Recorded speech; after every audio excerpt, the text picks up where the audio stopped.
જેતપર છાવણીમાં જેણે સતત 17 કે 18 દિવસ અમરનાથ ઉપવાસનું હથિયાર ઉગામ્યું એવા ભાઈ નેહુલ અમૃતિયા મને આજે આપણા સાથી અરુણ કાનાનો ફોન હતો કે પાલભાઈ નેહુલની રાત્રે તબિયત ખૂબ ખરાબ થઈ છે, એને હોસ્પિટલાઇઝ કરવામાં આવ્યા ને ત્યાર પછી એને મોરબી હોસ્પિટલે લઈ જવામાં આવ્યા અને ત્યાં ડૉક્ટરે એવું કહ્યું કે એમની કિડની અને લીવરમાં સોજો આવી ગયો છે.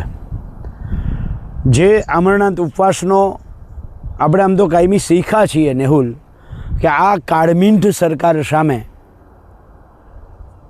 અમરનાથ ઉપવાસ જેવું, કારણ કે આપણે મરી જઈએ તો આ સરકારને ફરક નથી પડતો. એટલે પણ તે જે નિર્ણય કર્યો એ ખૂબ લડાયક નિર્ણય હતો, એને આવકારું છું.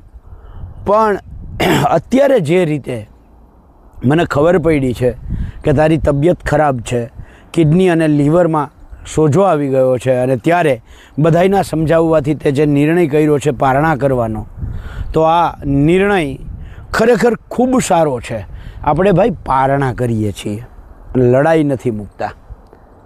લડાઈ આપણી ચાલુ રહેશે, આપણે લડતા રહીશું. પણ ખૂબ જરૂરી છે કે આપણું શરીર સારું હોય તો આપણે લડી શકીએ.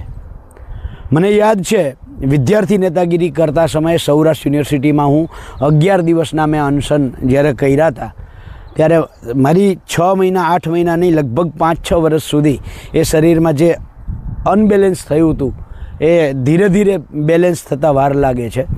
એટલે હું દ્વારકાધીશને પ્રાર્થના કરું છું. અત્યારે પગપાળા યાત્રા આ જ મુદ્દાને લઈ અને દ્વારકા જઈએ છીએ ત્યારે પહેલી દ્વારકાધીશને પ્રાર્થના એ કરું છું કે અમારા સાથી લડાયક સાથી અરુણને, ભાઈ નેહુલ અમૃતિયાને તમે તાત્કાલિક સાજા કરો, ફરીથી લડતા કરો, ફરીથી લડાઈના મેદાનમાં ઉતરે એવો એને આમ ઘોડા જેવો તૈયાર કરો.